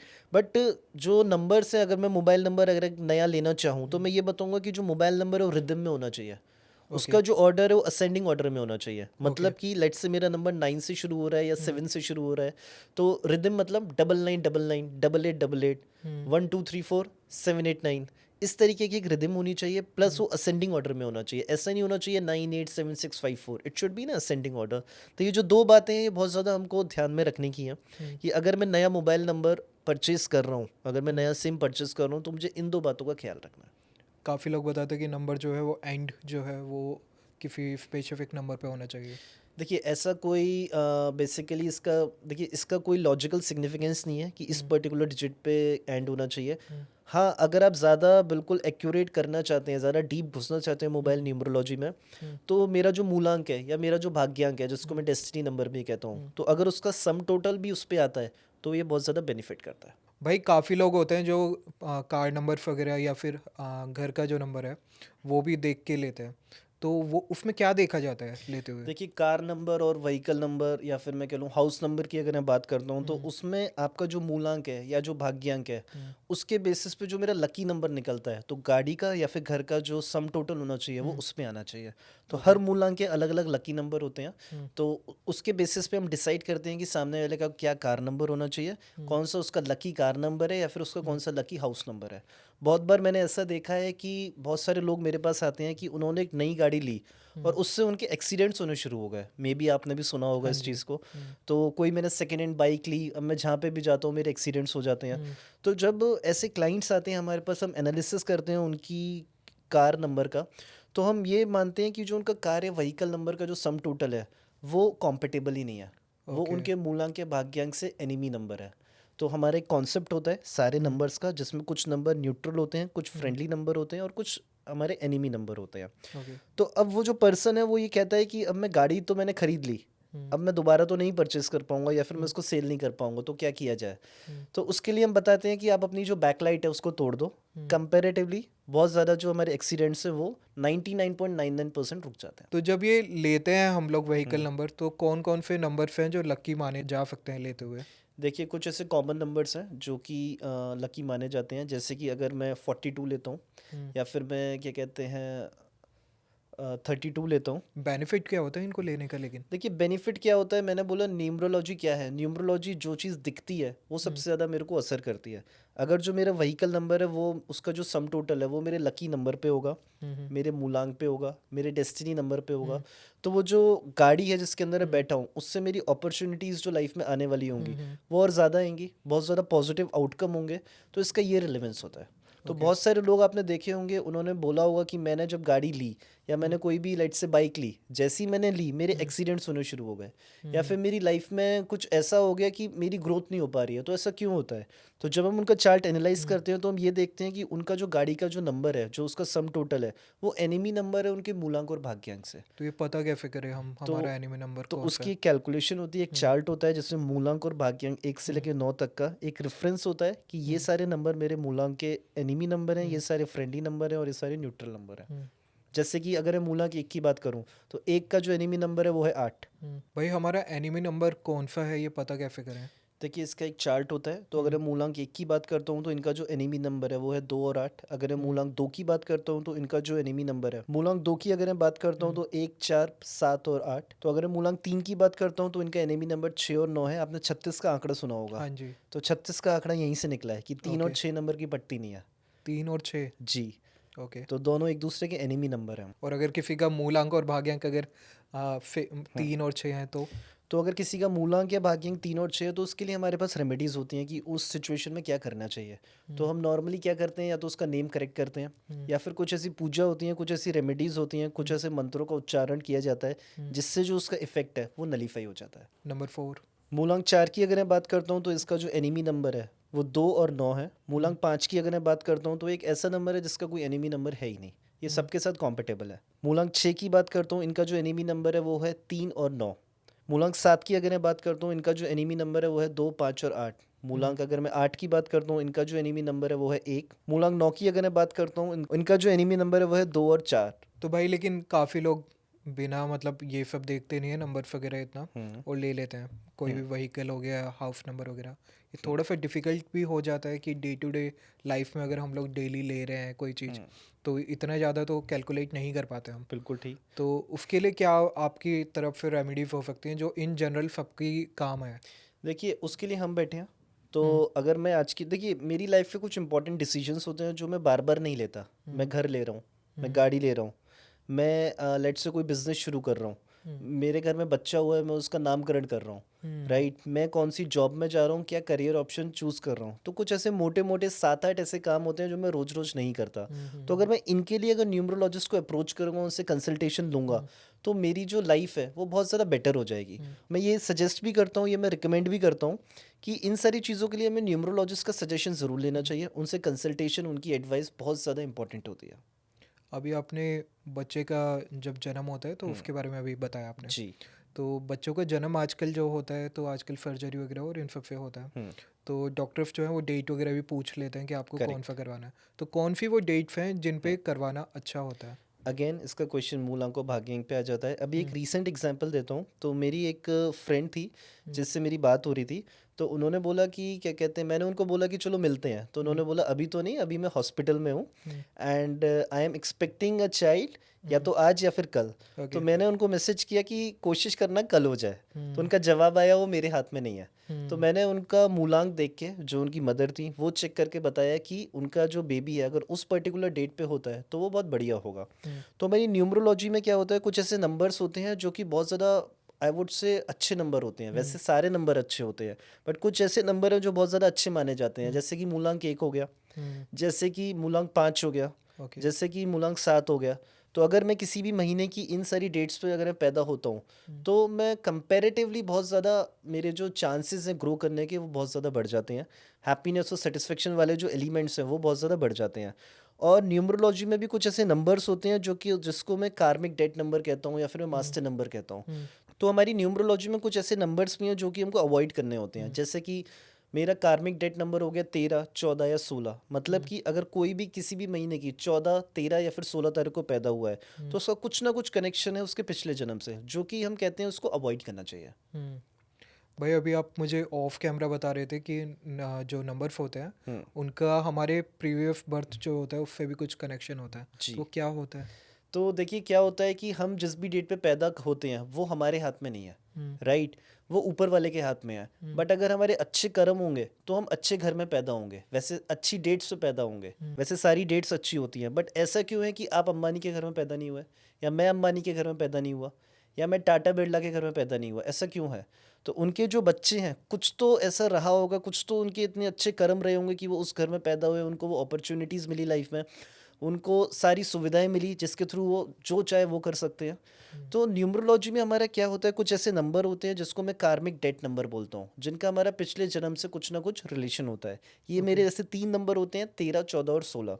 तो अगर मैं कार्मिक डेट नंबर 13 की बात करता हूँ तो पिछले जन्म में इनको बहुत ज़्यादा रिस्पॉन्सिबिलिटी मिली थी, बहुत ज़्यादा काम था, बट इन लोगों ने उस काम को नहीं किया, ये लोग उस काम से पीछे भागे। अगर मैं इनके नेचर की बात करता हूँ, पर्सनैलिटी ट्रेट्स की बात करता हूँ, तो ये जो लोग हैं बहुत ज़्यादा ऑर्थोडॉक्स होते हैं, बहुत ज़्यादा रिजिड होते हैं, बहुत ज़्यादा इनका जो नेचर होता है वो बॉसी होता है, और इनका नेगेटिव अप्रोच होता है लाइफ के टुवर्ड्स। इन लोगों की अगर मैं रेमेडी की बात करता हूँ तो इन लोगों को बहुत ज़्यादा हार्डवर्क करना होता है, और ये चीज़ इनको एक्सेप्ट करनी होगी कि अगर मैं हार्डवर्क करूँगा तभी मैं ग्रो करूँगा। अगर वो लेट से इस जन्म में भी इनको बहुत ज़्यादा काम मिलता है और वो काम से दूर भागते हैं, तो ये जो साइकिल है दोबारा से रिपीट होगी। यहीं पे अगर मैं बात करता हूँ कार्मिक डेट नंबर 14 की, तो कार्मिक डेट नंबर 14 मतलब जो भी लोग किसी भी महीने की 14 तारीख को पैदा हुए हैं उनका कार्मिक डेट नंबर 14 है। इन लोगों की लाइफ में क्या रहा है, इन लोगों की लाइफ में क्या रहा है, पिछले जन्म में इनको बहुत ज़्यादा फ्रीडम मिला बट इन लोगों ने उसका मिसयूज़ किया। तो इनकी अगर मैं पर्सनैलिटी ट्रेट्स की बात करता हूँ तो इनकी बहुत ज़्यादा, मैं बोलूँगा जो खाने की जो आदतें हैं वो बहुत ज़्यादा अच्छी नहीं होंगी, बहुत ज़्यादा जंक फूड खाएंगे और बहुत ज़्यादा ये जॉब चेंज करेंगे। तो इन लोगों के लिए एक रेमेडी है कि अननेसेसरी रिलेशनशिप में ना आए, ये चीट ना करें और स्टेबिलिटी प्रैक्टिस करें। यहीं पे अगर मैं बात करता हूँ कार्मिक डेट नंबर 16 की, तो ये जो लोग हैं पिछले जन्म में इन लोगों ने गॉड को इंसल्ट किया था, तो जिसके ओके। चलते मैं बोलूँगा इनके कुछ ऐसे पर्सनैलिटी ट्रेट्स हैं कि ये जो लोग हैं ये औरों से इतना जलप नहीं हो पाते। बाकी के जो लोग हैं वो भी इनसे और ज़्यादा जलप नहीं हो पाते, और इनको अपनी खुद की कंपनी बहुत ज़्यादा पसंद होती हैं, लोनलीनेस इनको बहुत पसंद होती हैं। तो इन लोगों के लिए जो रेमेडी है वो है कि ये लोग मंदिर विजिट करें, और अगर ये नंगे पैर मंदिर विजिट करते हैं तो इनके लिए बहुत अच्छा रहेगा। भाई काफ़ी सारे सेलिब्रिटीज़ होते हैं जो कि अपना नेम जो है वो चेंज कराते हैं। बॉलीवुड में मूवीज़ होती हैं उनका हम लोग देखते हैं कि ए एक्स्ट्रा डाल दिया एंड ऑल। तो इसके पीछे क्या लॉजिक होता है? देखिए न्यूमरोलॉजी में जो सबसे बड़ी रेमेडी है वो है मेरी नेम करेक्शन की। तो आज की डेट में अगर आप जितने भी बॉलीवुड के स्टार्स हैं उनके actual name as per PAN देखेंगे, और जो नेम जिनको हम जानते हैं वो बहुत ज़्यादा डिफरेंट है। अजय देवगन की अगर मैं बात करता हूँ, उनका जो नेम है उसमें ए हटा हुआ है। अगर मैं राजकुमार राव की बात करता हूँ, उनकी नेम की जो स्पेलिंग है उसमें एक एक्स्ट्रा एम और ए है। अगर मैं जयललिता जो कि पॉलिटिशियन रह चुकी हैं उनके नाम की बात करता हूँ तो उनका जो नाम है उसमें एक एक्स्ट्रा ए है। अगर मैं ऋतिक रोशन की बात करता हूँ तो उनके नाम में एच है। तो ऐसे बहुत सारे 80-90% मेरे बॉलीवुड के सेलिब्रिटीज़ हैं जिनके नेम करेक्ट करे गए हैं। यहीं पे अगर मैं बात करता हूँ हमारे क्रिकेटर्स की, तो क्रिकेटर्स के जो जर्सी नंबर होता है उसका रिलेवेंस होता है मेरी न्यूमरोलॉजी से। जैसे कि अगर मैं बात करता हूँ आज की डेट में सुरेश रैना की, हाँ तो जी। सुरेश रैना का जो लकी नंबर है वो है 3 और 6। तो सुरेश रैना, अगर आपको ध्यान हो, जब वो आईपीएल में आए थे उनका जर्सी नंबर 13 था, और जब उन्होंने न्यूमरोलॉजी से कंसल्टेशन लिया तो उनका जो जर्सी नंबर था वो 13 था, और आगे चल के हम देखते हैं कि उन्होंने टेप से 1 नंबर को हाइड कर दिया था। तो अब यहीं पे अगर मैं वीरेंद्र सहवाग की बात करता हूँ तो पहले वो 44 नंबर की जर्सी पहनते थे, बट आज की डेट में अगर मैं देखता हूँ, या जब तक उन्होंने क्या कहते हैं गेम्स खेले हैं, या जब तक उन्होंने क्रिकेट खेला है, वो एक इकलौते बैट्समैन है, वो एक इकलौते क्रिकेटर हैं जिनकी जर्सी पे कोई भी नंबर नहीं है। यहीं पे अगर मैं महेंद्र सिंह धोनी की बात करता हूँ, तो महेंद्र सिंह धोनी, उनका जो डेट ऑफ बर्थ है वो 7 नंबर है। वो 7 नंबर का एक लॉकेट भी पहनते हैं, और उनका जो जर्सी नंबर है वो भी 7 है। यहीं पे अगर मैं श्रीशांत की बात करता हूँ तो पहले वो 55 नंबर की जर्सी पहनते थे, उसके बाद उन्होंने 36 नंबर पे उसको चेंज किया, क्योंकि जो उनके लकी नंबर से वो थे 3, 6 और 9, और जो उनका जर्सी नंबर है 36, उसमें 3 भी आ रहा है, 6 भी आ रहा है, और मैं उसका सम टोटल करता हूँ तो 9 भी आ रहा है। तो देखिए बॉलीवुड के जो नेम्स हैं, जो मूवीज़ के नेम हैं, तो उनका न्यूमरोलॉजी से भी बहुत गहरा संबंध है। रोहित शेट्टी की बात करूं या फिर मैं एकता कपूर की बात करूं, ये लोग न्यूमरोलॉजी को बहुत ज़्यादा मानते हैं। एकता कपूर, जैसा कि आप जानते होंगे, उनके जितने भी सीरियल्स हैं सारे के नाम से स्टार्ट होते हैं। उनका जो खुद का नाम है, उनकी नेम की स्पेलिंग में एक एक्स्ट्रा ई और आर है। तो दिल वाले दुल्हनिया ले जाएंगे, दिल तो पागल है, रब ने बना दी जोड़ी, ये जितने भी मूवीज़ के टाइटल है इनको 6 नंबर पे लेकर आया गया था। यहीं पे अगर मैं बात करता हूँ दबंग मूवी की, उसमें एक एक्स्ट्रा जी है। यहीं पे अगर मैं बात करता हूँ डर्टी पिक्चर की, तो उसके आगे एक दा लगाया गया था। भूल भुलैया की अगर आप स्पेलिंग देखेंगे उसमें एक एक्स्ट्रा जी लगाया गया था। तो आज की डेट में जो भी मेरे टाइटल्स रिलीज हो रहे हैं वो सारे न्यूमरोलॉजी को ध्यान में रखते हुए हो रहे हैं। तो रिसेंटली में एक मूवी रिलीज हुई थी पुष्पा 2, अगर मैं उसकी बात करता हूँ, तो जो उसका जो रिलीज टाइम था 6:03 था, तो वो भी एज पर न्यूमरोलॉजी था। ओके, तो और कहने का उसकी मीनिंग है कि हर कोई ये फॉलो करता ही करता है। बिल्कुल करता है 100%। और आज की डेट में क्या हो गया ना, ये बहुत ज़्यादा कॉमन हो गया है कि लोग वह कंसल्टेशन लेते हैं। पहले नहीं लेते थे क्योंकि उनको अवेयरनेस नहीं थी, बट जैसे जैसे इसके पॉजिटिव रिजल्ट्स दिखे हैं, हर इंडस्ट्री से लोग, भले ही वो आपका सेलिब्रिटी हो, भले ही वो बॉलीवुड हो, भले ही वो नॉर्मल ऑडियंस हो। आजकल तो यूट्यूबर्स भी करते हैं, मैंने एल्विश का देखा है काफ़ी। वो लोग वो स्टोरी डालते हैं अपने कि ब्लॉग आ रहा है 11/11, हाँ, तो ये आई थिंक ये भी नंबर्स होते हैं। तो 11/11 एक हमारा एंजल नंबर होता है। अगर आप शिल्पा शेट्टी को अगर आप फॉलो करते हो इंस्टाग्राम पे, मतलब मैं नहीं करता, अगर आप शिल्पा शेट्टी की स्टोरी देखोगे इंस्टाग्राम पे, तो बहुत बार ऐसा हुआ है उन्होंने एक स्टोरी लगाई है जो कि उनके मोबाइल का वॉलपेपर है, जिसमें पीछे साईं बाबा हैं, और उस पे जो टाइम है वो है 11/11। तो that is also a angel number in numerology. तो भैया लेकिन काफ़ी सारे नंबर्स होते हैं जो हमें रिपीट करते हैं, दिख रहे हैं बार बार रिपीटेशन पे, तो उनका क्या हमारी लाइफ पे देखिए इम्पैक्ट होता है? हमारी लाइफ, देखिए न्यूमरोलॉजी में कॉन्सेप्ट होता है एंजल नंबर का। तो हाँ जी। नॉर्मली क्या होता है, जो यूनिवर्स है वो हमको इंडिकेशन देता है कुछ ना कुछ चीज़ें करने के लिए, या फिर कुछ ना कुछ चीज़ें रोकने के लिए। अब अगर हम उस इंडिकेशन को पहचान लेते हैं, अगर हम उसको इग्नोर करते हैं, या तो हमको अवेयरनेस नहीं है इस वजह से, या फिर हमको उसका बिलीफ नहीं है इस वजह से, तो फिर थोड़ी बहुत दिक्कतें आती हैं लाइफ में। तो अगर मैं 11/11 की बात करता हूँ तो इसका मतलब है मेरी लाइफ में कुछ न्यू बिगनिंग्स होने वाली हैं। वो जो Okay. बिगनिंग्स होंगी वो बहुत स्लो होंगी, बट वो पॉजिटिव डायरेक्शन में जाएंगी। ओके, तो भाई और कौन से नंबर्स होते हैं? अभी आपने 11/11 बताया, इसके अलावा और भी होते तो होंगे। 1 से लेकर 9 तक मेरे सारे एंजल नंबर।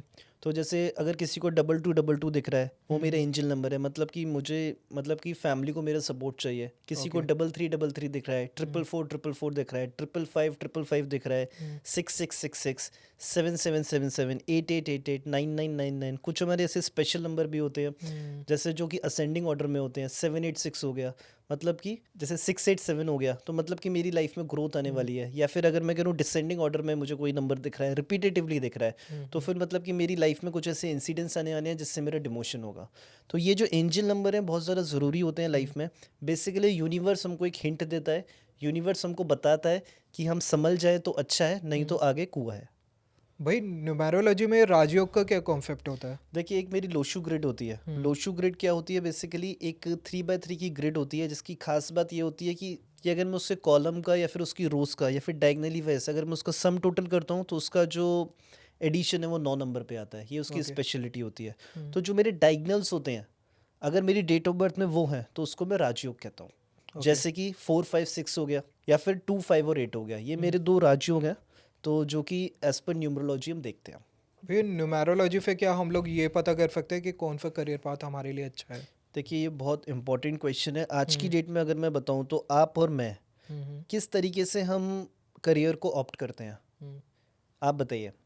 आपने आज की डेट में आप पॉडकास्टिंग कर रहे हैं, तो क्या पॉडकास्टिंग से पहले भी आप कुछ कर रहे थे, या फिर आपने ये सोचा था डे वन पे जब आप अपने करियर ऑप्शंस डिसाइड कर रहे थे कि मुझे पॉडकास्टिंग करनी है? नहीं, ये तो नहीं, सोचता कौन है पहले से। बिल्कुल ठीक। तो बहुत बार ऐसा होता है, बहुत बार क्या मैं करूँ 99% ऐसा होता है कि मैं अपना करियर ऑप्शन कैसे डिसाइड करता हूँ। मेरे चाचा का बेटा कर रहा है तो चलो मैं भी कर लेता हूँ। मेरा कोई सीनियर है उस पर्टिकुलर फील्ड में, उसने बोला नहीं नहीं ये बहुत अच्छी चीज़ है तो चलो मैं भी कर लेता हूँ। उसके बाद क्या होता है आगे चल के, जब ये लोग इस पर्टिकुलर प्रोफेशन को ऑप्ट करते हैं और ग्रो करते हैं, हाँ जी। तो या तो ये इतने ज़्यादा सक्सेसफुल नहीं होते फाइनेंशियली, या फिर इनकी लाइफ में सेटिस्फेक्शन नहीं रहता, या फिर ये अपने करियर को चेंज कर लेते हैं, राइट। साइड हसल कर लेते हैं, कोई अपना बिजनेस कर लेते हैं। तो बट अगर मेरे को डे वन पे ये पता हो कि मेरी डेस्टिनी में ये करियर लिखा हुआ है और मैं डे वन से उस चीज़ को करूं, तो आप खुद सोचिए कि मैं कितना जल्दी आगे जाऊंगा, राइट। तो मैं हमेशा यूथ को यही बोलूँगा कि अगर आप अपना करियर डिसाइड करना चाहते हैं तो आप एक न्यूमरोलॉजिस्ट से ज़रूर कंसल्ट करें। आपका जो करियर है वो आपकी डेस्टिनी से अलाइन होना चाहिए। हो सकता है कि आज की डेट में, अगर मैं अपनी ही बात करता हूँ, तो पहले जैसे मैं कंपनी सेक्रेटरी था, आज की ओके। डेट में मैं न्यूमरोलॉजिस्ट हूँ। मेरी डेस्टिनी में न्यूमरोलॉजी लिखा था, बट क्योंकि मुझे स्टार्टिंग में पता नहीं था तो मैंने कंपनी सेक्रेटरी का प्रोफेशन चुना।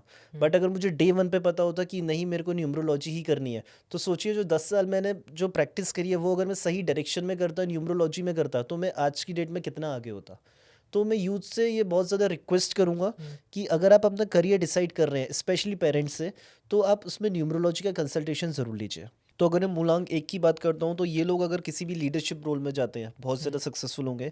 अगर ये कोई भी गवर्नमेंट जॉब में जाते हैं बहुत ज़्यादा सक्सेसफुल होंगे। मूलांक दो की अगर मैं बात करता हूँ, अगर वो म्यूज़िक कंपोजर बनते हैं, जर्नलिज्म में जाते हैं, तो बहुत ज़्यादा सक्सेसफुल रहेंगे। मूलांक तीन की अगर मैं बात करता हूँ, अगर वो किसी भी सेल्समैन वाली जॉब में जाएंगे तो बहुत ज़्यादा सक्सेसफुल रहेंगे। मूलांक चार की अगर मैं बात करता हूँ, तो ये लोग अगर किसी भी कोरियर, लॉजिस्टिक या फिर ट्रांसपोर्टेशन लाइन में जाएंगे, भले ही वो उसमें जॉब करते हैं, बिजनेस करते हैं, बहुत ज़्यादा सक्सेसफुल रहेंगे। मूलांक पाँच की अगर मैं बात करता हूँ, तो अगर ये कोई भी बिजनेस करते हैं, इंश्योरेंस या बैंकिंग सेक्टर में जाते हैं, तो बहुत ज़्यादा सक्सेसफुल रहेंगे। मूलांक छः की अगर मैं बात करता हूँ, तो अगर कोई भी सैलून ओपन करते हैं, या फिर मैं कहता हूँ कोई भी ये ब्यूटी पार्लर ओपन करते हैं, तो बहुत ज़्यादा सक्सेसफुल रहेंगे। मूलांक सात की अगर मैं बात करता हूँ, तो अगर किसी भी पेट्रोलियम बिजनेस में जाएंगे तो बहुत ज़्यादा सक्सेसफुल रहेंगे, किसी हीलिंग बिजनेस में जाएंगे तो सक्सेसफुल रहेंगे।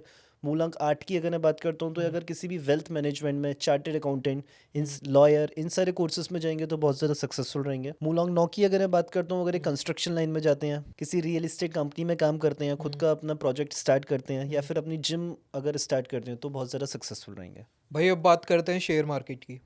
तो शेयर मार्केट किन लोगों को करना चाहिए और किन को बिल्कुल भी नहीं करना चाहिए? देखिए अगर मैं शेयर मार्केट की बात करता हूँ, जितनी मेरी एक्सपर्टीज़ है, तो उसके लिए तीन चीज़ें चाहिए होती है मेरे को। एक मेरे को चाहिए होता है विजडम, पेशेंस और लक। तो विजडम कहाँ से आता है? वो मेरे को जुपिटर और केतु से आता है। मतलब कि मेरी डेट ऑफ बर्थ में या तो 3 नंबर होना चाहिए या फिर 7 नंबर होना चाहिए। पेशेंस कहाँ से आता है? वो मून से आता है। मतलब कि मेरी डेट ऑफ बर्थ में 2 नंबर भी होना चाहिए। और अगर मैं बात करता हूँ लक की, तो वो कहाँ से आता है? वो होते हैं हमारे शनि महाराज, सेटन यानी कि। तो मतलब मेरी डेट ऑफ बर्थ में 8 नंबर होना चाहिए। तो अगर किसी की भी डेट ऑफ बर्थ में 3 या 7 number plus 2 number plus 8 number है, तो गारंटीड श्योर शॉट वो शेयर मार्केट में सक्सेसफुल होगा। और किन लोगों को नहीं करना चाहिए? कर तो कोई भी लेता है, बट ऐसा कुछ नहीं है कि किन लोगों को नहीं करना चाहिए, क्योंकि शेयर मार्केट एक मेरा एक ऑप्शन है। It is not a selection कि मैं इस पर्टिकुलर डायरेक्शन में जा रहा हूँ। You are talking about investment purpose ना? अगर नहीं, हम लोग, मतलब जो ट्रेडिंग, हाँ इन्वेस्टमेंट पर्पस जिससे मैं अपने ट्रेडिंग कर रहा हूँ। बट हम लोग अगर इंट्रा को देखते हैं तो intra if like a gambling, correct. तो उसके लिए आपके अकॉर्डिंग किन लोगों को करना चाहिए और किन को नहीं? तो अगर मैं इंट्रा की बात करता हूँ, तो अगर जो भी, मतलब जिन लोगों की डेट ऑफ बर्थ में 8 नंबर है, देखिए अगर मुझे लाइफ की जितनी भी संपत्ति कमानी है, मुझे जितना भी धनवान बनना है, तो शनि देव की कृपा होनी बहुत ज़रूरी है। तो मेरी डेट ऑफ बर्थ में 8 नंबर तो होना ही चाहिए, उसके साथ साथ जो शनि देव है वो भी मेरे पे मेहरबान होने चाहिए। ओके, तो ये गैम्बलिंग के लिए भी हो गया। आजकल लोग जो बिल्कुल, ये क्रिकेट गैम्बलिंग और के ये लिए सब हो का गया, ये खेल लॉटरी रहे हैं। के लिए हो गया, ये आईपीएल के लिए हो गया जो सट्टा लगता है, ये हर उस बिजनेस के लिए या फिर हर उस बिजनेस एक्टिविटी के लिए हो गया जिसमें लक रिक्वायर्ड होता है। ओके भाई, नज़र का क्या कॉन्सेप्ट है? नज़र होती है, नहीं होती, कैसे पता करते हैं? आपको क्या लगता है? मैं तो मानता हूँ होती है। तो देखिए नज़र होती है। आज की डेट में हमको हर किसी की नज़र लग सकती है, हमको बाहर वाले लोगों की नज़र लगती है, रिश्तेदारों की नज़र लगती है, मम्मी की नज़र लगती है, इनफैक्ट हमें अपनी खुद की भी नज़र लग सकती है। ओके। तो बहुत बार आपने ऐसे देखा होगा या फिर फील किया होगा, मैं कोई काम कर रहा होता हूँ, मैं उसका बहुत ज़्यादा ढिंडोरा पीट देता हूँ और सडनली वो काम रुक जाता है। ऐसा हुआ है कभी आपके साथ? बहुत बार। इसी को नज़र लगना कहते हैं। बट इससे एक ये क्वेश्चन निकल कर आता है कि अगर नज़र लगती है तो सेलिब्रिटीज़ को क्यों नहीं नज़र लगती, राइट? तो सेलिब्रिटीज़ को भी नज़र लगती है। आज की डेट में अगर आप देखेंगे बॉलीवुड में बहुत ज़्यादा डिवोर्सेस हो रहे हैं, क्यों हो रहे हैं ये? नज़र की वजह से। अगर रिसेंटली एक पॉडकास्ट भी हुआ था रणवीर भाई और नोरा फतेही का, जिसमें नोरा फतेही ने एक्सेप्ट किया था कि वो किसी अगर इवेंट में जाती हैं, किसी मैरिज में जा रही हैं, कोई भी ऐसे इवेंट में जा रही हैं तो उनको नज़र लगती है। तो आज की डेट में अगर मैं बात करूं विराट कोहली और अनुष्का शर्मा की, तो जो उनका बेबी हुआ है वो क्यों हाइड कर रहे हैं मीडिया से? क्योंकि नज़र लगती है। तो आज की डेट में नज़र हर किसी की लगती है और इसका सिर्फ एक ही उपाय है कि जो मेरी लाइफ है मैं उसको जितना प्राइवेट रखूँगा, जितना अपने तक रखूँगा, उतना मैं सेफ रहूँगा। ओके। तो इसकी रेमेडीज़ क्या होती हैं? तो देखिए इसकी जो रेमेडीज़ होती हैं तो इसके लिए मैं आपको सजेस्ट करूँगा, एक मैंने बहुत ही बढ़िया वीडियो बना रखा है मेरे अंकशास चैनल पे। अगर आप जाएंगे इंस्टाग्राम पे तो आपको स्टेप बाय स्टेप प्रोसीजर मिलेगा कि अगर मुझे इंडिविजुअल, मतलब मुझे अगर अकेले नज़र लगी है तो मुझे क्या करना है, अगर मेरी पूरी फैमिली को नज़र लगी है तो उसमें मेरे को क्या करना है। तो मैं यही बोलूँगा, एक बार आप उसको जाके देखिए, आपको बहुत ज़्यादा फ़ायदा होगा। तो बहुत बार हमारे पास ऐसे भी लोग आते हैं जो कि पूछते हैं कि वशीकरण या फिर ब्लैक मैजिक भी होता है। हाँ जी। तो देखिए वशीकरण की अगर मैं बात करता हूँ तो बहुत ही ज़्यादा इम्प्रैक्टिकल कॉन्सेप्ट है, बहुत ज़्यादा टफ होता है और इसका जो पूरा वर्ल्ड है वो इंद्रजाल में दिया गया है। ओके। तो अगर मैं इसकी प्रिकॉशन की बात करता हूँ तो मुझे दो चीज़ का बहुत ज़्यादा ध्यान रखना है, जो कि मैं बोलता हूँ 50, 60, 70% लोग करते होंगे। आज की डेट में जो मेरे पुराने कपड़े हैं वो मुझे किसी को भी नहीं देने चाहिए, इनफैक्ट मुझे अपनी मेड को भी नहीं देने चाहिए। अच्छा। या फिर लेट्स से अगर मैं बाहर जा रहा हूँ तो कोई मेरे को कुछ भी खाने की चीज़ दे रहा है, मुझे वो भी चीज़ नहीं खानी चाहिए, इनफैक्ट वो प्रसादी क्यों ना हो, राइट? जो मुझे मंदिर में प्रसाद मिल रहा है एज अ भोग वो मैं खा सकता हूँ, बट जो बाहर के आपने देखे होंगे भंडारे लग रहे हैं या कोई एक इवेंट ऑर्गेनाइज कर रहा है उसमें ये प्रसाद का वितरण कर रहा है, तो मुझे अवॉइड करना चाहिए कि मैं नहीं खाऊं। इन केस अगर मैं खा भी लेता हूँ तो मुझे कुछ रुपए, कुछ चंदा के नाम पे या कुछ उसके प्रिपरेशन के नाम पे वो उसको दे देना चाहिए। तो हाल ही में एक मूवी भी आई थी शैतान, अगर आपको याद हो तो, आर माधवन की, हाँ और जी। आर माधवन और अजय देवगन की। तो उसमें भी यही कॉन्सेप्ट है वशीकरण का, वशीकरण। कि आर माधवन ने उसको एक लड्डू खिलाया उस बच्ची को और उसको वशीकरण कर लिया। तो जैसे जैसे वो बोलता था वो वैसे वैसे करती थी। तो थोड़ा सा इम्प्रैक्टिकल अप्रोच है और इसको करना बहुत ज़्यादा टफ भी होता है। तो आज की डेट में देखा जाए ये एक मिथ है। अब अगर मैं बात करता हूँ ब्लैक मैजिक की, तो क्या ब्लैक मैजिक होता है? जी हाँ, बिल्कुल होता है। तो ब्लैक मैजिक के मैं कुछ सिम्टम्स बताता हूँ आपको कि अगर आपके घर में ब्लैक मैजिक हुआ है तो क्या क्या सिम्टम्स रहते हैं। तो जैसे खाने में बाल निकलना, घर में जो लेडीज़ हैं या फिर बच्चे हैं उनको डर लगना, घर में कपड़े चोरी होना और मैं उस चीज़ को नोटिस कर रहा हूँ, ओके। या फिर मुझे सपनों में पूर्वज दिखना। तो ये कुछ ऐसे सिम्टम्स हैं जो कि मुझे बताते हैं कि हाँ मेरे ऊपर ब्लैक मैजिक हो रखा है। अगर मैं इसके प्रिकॉशंस की बात करता हूँ, अगर मैं इसकी रेमेडी की बात करता हूँ, तो इसकी इतनी लाजवाब रेमेडी है कि आपको लाइफ में कभी भी डर नहीं लगेगा। इसको मैं बोलता हूँ 10 महाविद्या अखंड पाठ। तो इसमें ओके। उज्जैन, नासिक, इलाहाबाद, वाराणसी के कुछ पंडित, कुछ ब्राह्मण आएंगे आपके घर, 3 से 5 दिन रुकेंगे, 3 से 5 दिन की पूजा होगी और आखिरी दिन कुछ ऐसा होगा कि आप शॉक्ड हो जाएंगे। वो कुछ भी हो सकता है। ओके। जी, अगर मैं ये करवा लेता हूँ, ये once in a lifetime remedy है, मुझे ब्लैक मैजिक का असर कभी भी नहीं होगा। भाई क्या हम अपनी डेथ प्रिडिक्ट कर सकते हैं खुद? देखिए बिल्कुल कर सकते हैं। हमारी जो कुंडली होती है उसमें हमारे जन्म से लेके हमारी मृत्यु तक का पूरा वर्णन होता है, एक एक चीज़ लिखी होती है। बट एक अच्छा न्यूमरोलॉजिस्ट, अच्छा एस्ट्रोलॉजिस्ट कभी भी ये नहीं बताता कि आपकी डेथ कब होगी। तो ये जो डेथ वाली चीज़ है इसको थोड़ा मिस्टिकली रहने देते हैं, ये भगवान की इच्छा से होती है, तो इस पे ज़्यादा डिस्कशन ना करें तो ही अच्छा है। भाई एस्ट्रो, टैरो, नुमेरो, इन तीनों में ज़्यादा एक्यूरेट क्या है? देखिए सारी चीज़ें एक्यूरेट है। मैं ऐसा नहीं बोलूँगा कि ये चीज़ कम एक्यूरेट है और ये चीज़ ज़्यादा एक्यूरेट है। मैं ऐसा नहीं बोलूँगा कि टैरो कम एक्यूरेट है या फिर न्यूमरोलॉजी ज़्यादा एक्यूरेट है या फिर एस्ट्रोलॉजी ज़्यादा एक्यूरेट है। सो बेसिकली क्या है, एक एस्ट्रोलॉजी है वो एक अम्ब्रेला है, उसके अंदर मेरी डिफरेंट डिफरेंट फील्ड्स हैं। उसमें मेरी न्यूमरोलॉजी भी आती है, टैरेट भी आती है, पामिस्ट्री भी आती है और सारी चीज़ें आती हैं। नहीं ओके। नहीं ऑल राइट भाई। भाई हमारे ये सेगमेंट तो ख़त्म होता है। जी, आगे हमारा जो सेगमेंट है वो है मिथ बस्टर। ओके, तो उसमें हम लोग बचपन से बहुत सारी चीज़ें सुनते हुए आ रहे हैं कि जी, ये ऐसा होता है वैसा होता है। करेक्ट, तो वो आपको बताना है कि वो मिथ है या नहीं। ठीक है। भाई नंबर 13 जो है इसको अनलकी मानते हैं काफ़ी लोग, तो इसके बिल्कुल पीछे ठीक क्या बात है। लॉजिक है? आपने नोएडा एनसीआर में देखा होगा कि हम्म, बहुत सारी ऐसी बिल्डिंग्स हैं जिसमें 13 फ्लोर ही हाँ नहीं जी। होती हैं। बहुत सारे ऐसे, मैं कहता हूँ दिल्ली एनसीआर में बहुत सारी ऐसी जगह हैं जिसको हम्म, अनलकी माना गया है। तो जी हम्म, हाँ, 13 बिल्कुल अनलकी नंबर होता है न्यूमरोलॉजी में। ओके। सुरेश रैना की अगर मैं बात करता हूँ तो उनकी जो जर्सी थी उसको वो 13 नंबर की थी। हम्म, आईपीएल में अगर आप देखेंगे, हम्म, आगे चल के क्या हुआ, वो जो 1 नंबर है उन्होंने हम्म, टेप से हाइड कर दिया था। हम्म। नंबर 0 इसको बोलते हैं खालीपन से कनेक्ट करते हैं लोग। नहीं, नंबर ज़ीरो तो मैं कहता हूँ इन्फिनिटी का नंबर है। अब हम्म, इन्फिनिटी को मैं दो तरीके से ले सकता हूँ कि इन्फिनिटी मतलब वो इनफाइनाइट टाइम्स तक मेरे को खुशियाँ भी दे सकती है, हम्म, इनफाइनाइट टाइम्स तक मेरे को डिप्रेशन में भी डाल सकती है। So it is a myth, zero okay. Number is a myth. Hmm, okay. Number 8 इसको चाइना में जाते हैं तो वहाँ पे लकी माना जाता है, इंडिया में इसको अनलकी मानते हैं। देखिए, समझने वाली बात है। अगर मुझसे पूछे तो 8 नंबर हम्म, बहुत अच्छा है। मेरे को दुनिया की जितनी भी संपत्ति कमानी है, जितना हम्म, भी अमीर होना है, जब तक शनिदेव महाराज की इच्छा नहीं होगी, जब हम्म, तक उनकी कृपा नहीं होगी, मैं नहीं कर पाऊंगा। तो 8 is a very good number. Okay.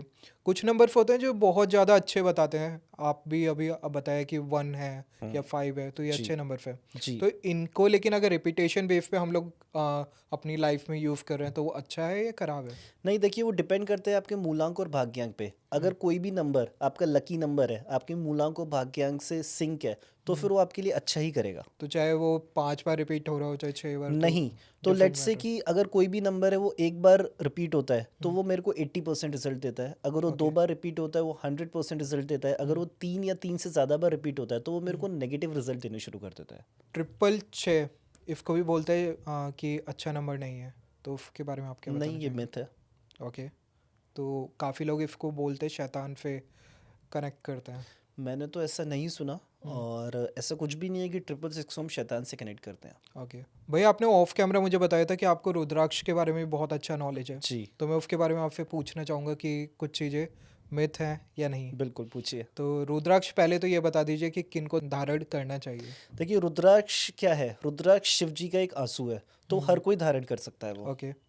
तो औरतें कर सकती हैं? बिल्कुल कर सकती हैं। तो ये मिथ है कि औरतें नहीं कर सकती। बिल्कुल 100% मिथ है। ऐसा कहीं नहीं लिखा, किसी शास्त्र में नहीं लिखा, हम्म, किसी पुराण में नहीं लिखा कि औरतें इसको धारण नहीं कर सकती। एक न्यू बॉर्न बेबी है हम्म, तो वो कर सकता है? बिल्कुल कर सकता है, बट रुद्राक्ष में क्या होता है, लेट्स से अगर मैंने रुद्राक्ष धारण कर लिया है हम्म, तो मैं आपको कुछ ऐसे प्रिकॉशंस बताऊंगा रुद्राक्ष रिलेटेड जो हम्म, कि हमको नहीं करने चाहिए। जैसे कि अगर हम इंटरकोर्स कर रहे हैं तो हमें हम्म, उसको उतार देना चाहिए। ओके। मैं अगर मेंस्ट्रुअल साइकिल पर हूँ हम्म, तो मुझे उसको उतार देना चाहिए। तो क्या कहते हैं, लेट्स से कि अगर मैं किसी सलून में जा रहा हूँ, किसी क्रिमेशन ग्राउंड में जा रहा हूँ, हम्म, तो मुझे रुद्राक्ष नहीं धारण करना चाहिए, क्योंकि वहाँ की जो एनर्जीज होती हैं वो बहुत ज़्यादा हम्म, नेगेटिव होती हैं। और रुद्राक्ष क्या है, एनर्जी को एब्जॉर्ब करता है। वो ये नहीं हम्म, देखता कि वो पॉजिटिव एनर्जी है या फिर नेगेटिव एनर्जी हम्म, है। तो ऐसी कुछ जगह है जहाँ पे मेरे को रुद्राक्ष नहीं धारण करना चाहिए। अगर मैं इंटरकोर्स कर रहा हूँ तो हम्म, मुझे कोशिश करनी चाहिए कि मैं उसको उतार के करूँ। अगर मैं शराब पी रहा हूँ हम्म, तो, या फिर मैं नॉन वेज खा रहा हूँ, तो मुझे हम्म, उसको साइड में उतार के रख देना चाहिए। उसके बाद जब मैं उसको धारण करता हूँ हम्म। तो मुझे उसको शुद्ध करके पहनना चाहिए। वो खाने के बाद में हम पहन सकते हैं? तो मुझे उसको शुद्ध करके पहनना है। तो हम्म, शुद्ध करने का एक अपना एक अलग प्रोसीजर है हम्म, कि रुद्राक्ष को मैं कच्चे दूध में रखूँ, हम्म, उसको घी में रखूँ, उसको क्या कहते हैं गंगा जल से उसका हम्म, स्नान कराऊँ, ओम नमः शिवाय का मैं जाप करूँ, तब हम्म। जाके वो चार्ज होता है, उसकी एनर्जी रिटेन रहती है, उसके बाद में उसको धारण करूँ। ओके। वैसे मेरा पॉइंट ऑफ व्यू तो ये है कि जब तक आप पहन रहे हैं तब तक खाना ही नहीं चाहिए मैं आपको। बिल्कुल एग्री करता हूँ इस चीज़ हम्म, को कि अगर आप रुद्राक्ष धारण कर रहे हो जो कि इतनी पवित्र चीज़ है, जो कि हाँ इतनी जी। ऑस्पिशियस चीज़ है, हम्म, तो आपको कोई भी ऐसा काम नहीं करना चाहिए हम्म। जिससे कि उसकी जो शुद्धता है, जो उसकी प्योरिटी है, वो हैम्पर हो। आप कुछ पहन रहे हैं तो कुछ तो त्याग करना ही कुछ पड़ेगा तो आपको। नियमों का हमको पालन करना पड़ेगा, नहीं तो ऑलराइट। उसका असर हमको नहीं मिलेगा। भाई डिप्रेशन को लेकर रेमेडीज क्या है? देखिए, अगर आपको किसी को डिप्रेशन का इशू है, किसी को एंजाइटी का इशू है, किसी को ओवर थिंकिंग का इशू है, तो हम्म, आपको क्या करना है, आपको 100 ग्राम सौंफ लेनी है एक सूती हम्म, कपड़े में और अपने तकिए के अंदर हम्म, उसको डाल देनी है। इससे क्या होगा, इससे आपको डीप स्लीप आएगी, आपके जो एक्स्ट्रा थॉट्स हैं वो सारे चले जाएंगे और ओवरऑल आप बेटर महसूस करेंगे। और इस सौंफ को आप हर 20 से 21 दिन में आप बदल सकते हैं, और इस चीज़ से आपको गारंटीड 7 दिन में रिजल्ट दिखेगा। फाइनेंशियल इश्यूज है? अगर किसी को फाइनेंशियल इशू है तो फिर वो श्रीम का पाठ कर सकता है। आप हम्म, श्रीम का जो मंत्र है उसको सिद्ध करिए, तो आपको गारंटीड फायदा होगा। कैफे करते हैं? सिद्ध कैसे करते हाँ हैं? जी। तो अगर आपको कोई भी मंत्र अगर आपको सिद्ध करना है तो आपको 1,21,000 बार उसका उच्चारण करना पड़ता है। आपको बहुत सारे ऐसे नियम हैं जिनको फॉलो करना होता है। हम्म, अगर आप उन नियम को फॉलो नहीं करते तो फिर आप उस मंत्र को आप सिद्ध नहीं कर सकते। जैसे कि मेरे को सेक्स नहीं करना, मेरे को अनियन नहीं खानी, मुझे गार्लिक नहीं खानी, मैं जिस माला से उसको सिद्ध कर रहा हूँ वो कोई और टच ना करे, मैं जिस आसन पे बैठा हूँ उसको कोई भी टच ना करे, वो सिर्फ मेरा आसन होना चाहिए।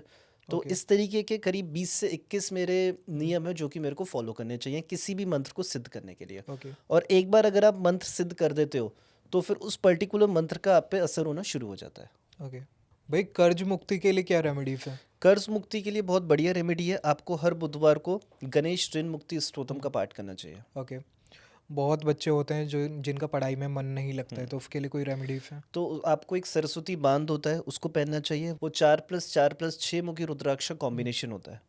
ओके, न्यूमरोलॉजी की बात चल रही थी हमारी, तो उसमें अगर हमारे कोई नंबर्स हैं जो हमारे पास नहीं है, तो उनके लिए क्या रेमेडीज है? देखिए न्यूमरोलॉजी में लोशू ग्रिड के अकॉर्डिंग कुछ ऐसे नंबर्स होते हैं जो कि रिपीटिंग नंबर होते हैं, मतलब एक्सेसिव होते हैं, उसके लिए हमको डोनेशन करनी चाहिए।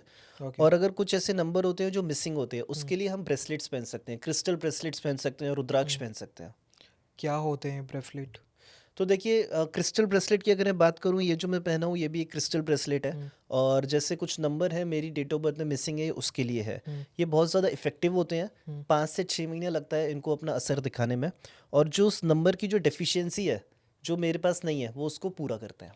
कितने टाइप के होते हैं ब्रेसलेट, और देखिए किसको कौन सा पहनना चाहिए? देखिए ब्रेसलेट्स बहुत टाइप के होते हैं, हर एक किसी का कॉम्बिनेशन होता है। हो सकता है मैं इन दोनों को मिला के एक दो पहनने की बजाय कॉम्बिनेशन बना दूं। इसकी जो बीट्स हैं क्रिस्टल बीट्स, इसकी जगह मैं कुछ 6 से 7 का एक कॉम्बिनेशन बना के एक नया ब्रेसलेट बना दूं।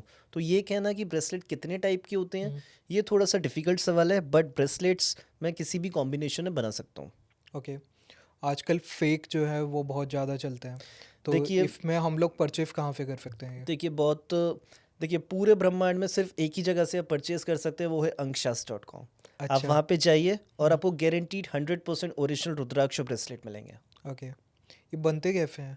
देखिए इनका एक प्रोसेस होता है, इनकी एक बीट्स आती हैं जिनको कलेक्ट किया जाता है और बीट्स को हम इसको पुरोते हैं, उसके बाद उसको हम चार्ज करते हैं, इसकी प्रॉपर चार्जिंग होती है जिससे एनर्जाइज होते हैं। उसके बाद जब हम इसको पहनते हैं तभी तभी अपना असर दिखाता है। ओके, तो भैया लेकिन ये पता कैसे करें कि हमें कौन सा पहनना चाहिए? देखिए इसके लिए मेरी एक प्रीमियम न्यूमरोलॉजी रिपोर्ट आती है जो कि 35 पेज की एक पीडीएफ फाइल है, जिसमें आपको आपके मूलांक भाग्यांक इन दोनों के बीच की कॉम्पिटिबिलिटी, आपको कौन सा करियर ऑप्शन चूज करना चाहिए, आपकी रिलेशनशिप कॉम्पिटिबिलिटी है कि नहीं है दूसरे वाले पार्टनर से, आपका lucky signature, lucky colour, lucky date, lucky email ID, ये सारी चीज़ें बताता हूँ। आपकी जो भी प्रॉब्लम है उसके लिए कुछ एडवांस रेमेडीज़ होती हैं, कुछ मंत्रास होते हैं, कुछ पूजाज होती हैं, वो बताता हूँ।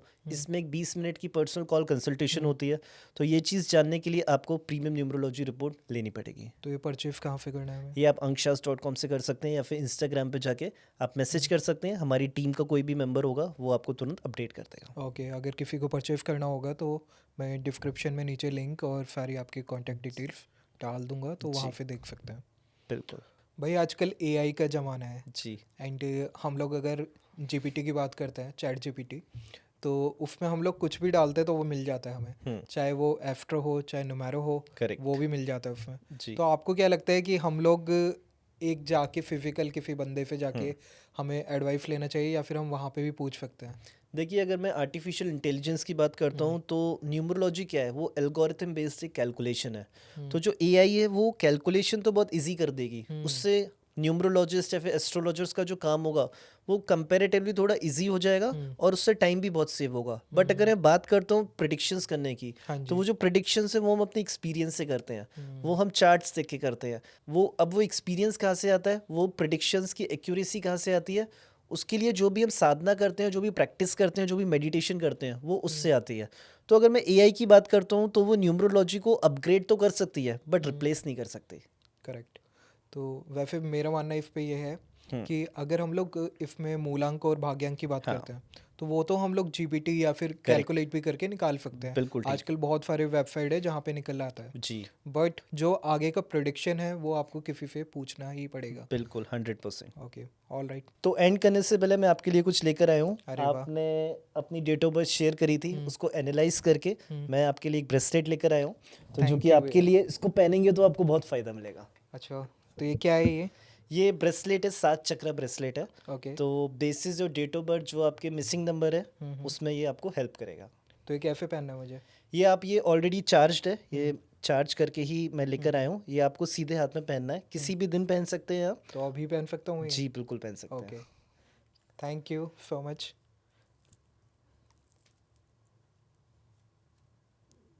मुझे नहीं लगता कि इससे अच्छा कोई नोट होगा एंड करने का पॉडकास्ट को। जी तो आई होप जितना अच्छा मुझे लगा उतना ही हमारी ऑडियंस को लगा है, और अगर लगा है तो लाइक करिए, शेयर करिए, सब्सक्राइब करिए। भाई की जो भी डिटेल्स हैं कांटेक्ट करने की वो सारी मैं डिस्क्रिप्शन में नीचे डाल दूंगा, आप जाके कांटेक्ट कर सकते हैं। जय श्री राम।